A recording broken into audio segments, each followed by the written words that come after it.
Breaking చూస్తున్నాం. హైదరాబాద్ సిటీలో వరుస చోరీలతో నేపాలీ ముఠాలు హల్చల్ చేస్తున్నాయి. ఇటీవల కార్ఖానా పిఎస్ పరిధిలో మాజీ ఆర్మీ ఆఫీసర్ ఇంట్లో చోరీ చేసిన నేపాల్ గ్యాంగ్ పట్టుబడిన ఘటన మరవక ముందే మలక్పేట పిఎస్ పరిధిలో మరో చోరీ జరిగింది. మానస రెసిడెన్సీలో 102 ఫ్లాట్లో 70 లక్షల విలువ చేసే నగలను నేపాలీ గ్యాంగ్ దోచుకెళ్లింది. ఫ్లాట్లో ఉంటున్న వెంకటరమణ టూర్కు వెళ్లి వచ్చేలోపు చోరీ జరిగిందని కుటుంబ సభ్యులు తెలిపారు. అపార్ట్మెంట్ వాచ్మెన్ గా ఉన్న నేపాల్ వ్యక్తి అర్జున్ పై పలు అనుమానాలు వ్యక్తం చేశారు. ఈ చోరీ ఘటనపై మరిన్ని డీటెయిల్స్ అజయ్ అందిస్తారు. పోలీస్ స్టేషన్ పరిధిలో భారీ చోరీ జరిగింది. ఇంటికి సంబంధించిన వారు కూడా చెప్తున్నారు. మలక్పేట్ పోలీస్ స్టేషన్ కి కూతవేట్ దూరంలో ఉన్నటువంటి మానస రెసిడెన్సీలో ఇటు 102 ఫ్లాట్స్ సంబంధించి వెంకటరమణ నివాసం ఉంటారు. సో వెంకటరమణ నివాసంలోనే ఈ చోరీ జరిగింది. వాళ్ళు టూర్కి వెళ్ళారు. టూర్కి వెళ్ళిన టైంలో మళ్ళీ తిరిగి వచ్చి చూసుకునేసరికి ఇంటి వెనుక భాగంలో ఉన్నటువంటి విండోని వెనుక ఉన్నటువంటి దాన్ని బ్రేక్ చేసి ఈ చోరీకి పాల్పడ్డట్లు ప్రస్తుతం ఇంటికి సంబంధించి కుటుంబ సభ్యులు చెప్తున్నారు. సో పోలీసులకు ఫిర్యాదు చేశారు. పోలీసులు కూడా ఈ ఘటనకు సంబంధించి ఇప్పటికే దర్యాప్తు చేస్తున్నారు. దాదాపు 70 లక్షల వరకు ఇటు క్యాష్ కావచ్చు, బంగారము, ఇతరేతర అంతా కూడా 70 లక్షల వరకు పోయినట్లు ఇప్పటికైతే ప్రాథమికంగా అంచనా వేస్తున్నారు. మనతో పాటు కుటుంబ సభ్యులు ఉన్నారు. చెప్పండి, ఇది ఎప్పుడు జరిగింది, అసలు ఎవరు చేసిండ్రని అనుమానిస్తున్నారు మీరు? అంటే మనకి లాస్ట్ 25th నాడు మన అప్స్టాండింగ్ అయిపోయాడు అతను వాచ్మెన్. ఇక అతనే అనుకుంటాను, ఎందుకంటే వాడు సామాన్లు కూడా వదిలేసి శాలరీ కూడా తీసుకోకుండా వెళ్ళిపోయాడు. అతను మనకేం తెలియదు వెళ్ళిపోయిన తర్వాత. ఇప్పుడు అతను టూర్ నుంచి వచ్చి నిన్న చూస్తే లోపల అంతా బ్రేక్ అయి ఉండి అన్నీ చోరీ జరిగింది. సో మేము ఏమనుకున్నామంటే వాడి మీద అనుమానమే అది. ఇప్పుడు అర్జున్ అనే వ్యక్తిని మీరు ఎట్లా ఇక్కడ పెట్టుకున్నారు? అంటే ఏజెన్సీ త్రూ పెట్టుకున్నారా? ఎప్పటి నుండి ఇక్కడ పని చేస్తున్నాడు? అతను 5 months నుంచి చేస్తున్నాడు. అంతకుముందు వాళ్ళ బంధువులే ఇక్కడ చేసేవాళ్ళు. వాడు 6 months అయిపోయింది, మేము నేపాల్ వెళ్ళిపోతున్నామండి అని వాళ్ళంతా సెటిల్ చేసుకుని వెళ్ళిపోయి మా వాళ్ళు వీళ్ళు తెలిసిన వాళ్ళండి, వీళ్ళు మంచి వాళ్ళే అని వాళ్ళు పెట్టి వెళ్ళారు. వాళ్ళు అప్పుడప్పుడు ఇక్కడికి వస్తూ ఉండేవాళ్ళు. వాళ్ళు 2 పిల్లలు వాళ్ళు వచ్చి మాట్లాడేవాళ్ళు. ఎదురుకుండా కూడా నేపాలీస్ ఉంటే ఫంక్షన్స్ ఉంటే వచ్చి అటెండ్ అయ్యేవాళ్ళు. సరేలే ఇక అట్లా వస్తున్నారు కదా అని చెప్పేసి మేము వాళ్ళని సరిగా ఇమ్మీడియట్గా కూడా మాకు అవసరం ఉందని వాళ్ళని పెట్టేసుకున్నాం అనమాట. అట్లా సో ఇంటికి లాక్ వేసే టూర్కి వెళ్ళారు. కానీ ఎక్కడి నుండి వీళ్ళు బ్రేక్ చేశారు దాన్ని? బ్యాక్ సైడ్ నుంచి.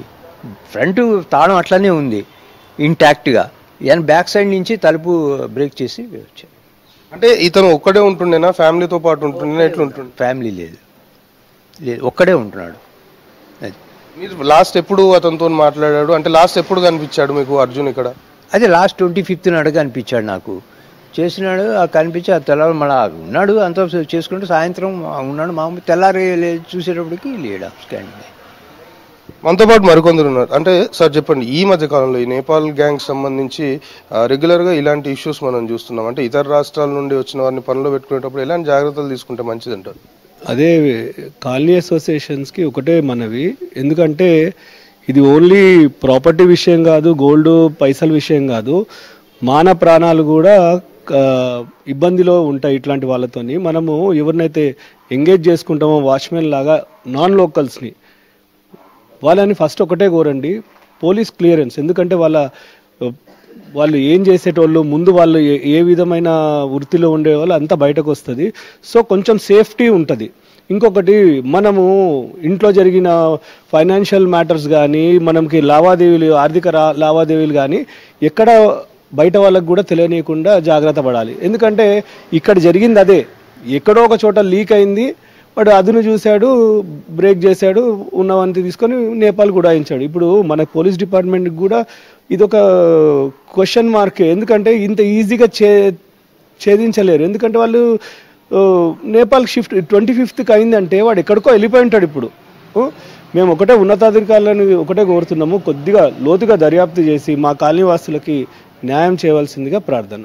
ఇది మొత్తానికి ఈ ఘటనకు సంబంధించి పోలీసులు దర్యాప్తు చేస్తున్నారు. దాదాపు 70 లక్షలకు విలువైన సొత్తు పోయింది అనేది ఇప్పటికే ఫిర్యాదు చేశారు. కాబట్టి మెయిన్గా ఈ నేపాల్ సంబంధించి అర్జున్ అనే వ్యక్తి గత 5 నెలలుగా ఇక్కడ పనిచేస్తున్నాడు. సో 5 నెలలుగా పనిచేస్తున్న టైంలో అతడు ప్రతి యాక్టివిటీని గమనించాడు. సో ఇంటి ఓనరు టూర్కి వెళ్ళిన తర్వాత 25వ తేదీ యాక్చువల్గా అర్జున్ ఫైనల్గా ఇక్కడ కనిపించాడు, దాని తర్వాత కనిపించట్లేదు. సో ఇంటి ఓనర్ టూర్ నుండి వచ్చిన తర్వాత ఇంటి వెనుక భాగము విండో సంబంధించి అది బ్రేక్ అయి ఉండడము, దాని తర్వాత లోపల చెక్ చేసుకుంటే ఇటు నగదు కావచ్చు ఇవన్నీ కూడా పోయాయి లేదు అని గ్రహించిన తర్వాత పోలీసులను ఆశ్రయించారు. ప్రస్తుతం మలక్పేట్ పోలీస్ స్టేషన్లో కేసు నమోదు చేశారు, పోలీసులు దర్యాప్తు చేస్తున్నారు. సో మళ్ళొకసారి నేపాల్ గ్యాంగ్ సంబంధించిన ఆగడాలు నగరంలో తెరపైకి వచ్చాయి.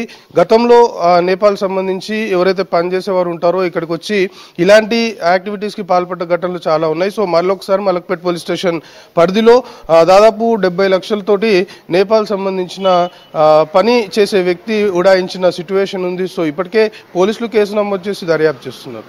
కెమెరా పర్సన్ జగన్తో కలిసి అజయ్ V6 న్యూస్, హైదరాబాద్.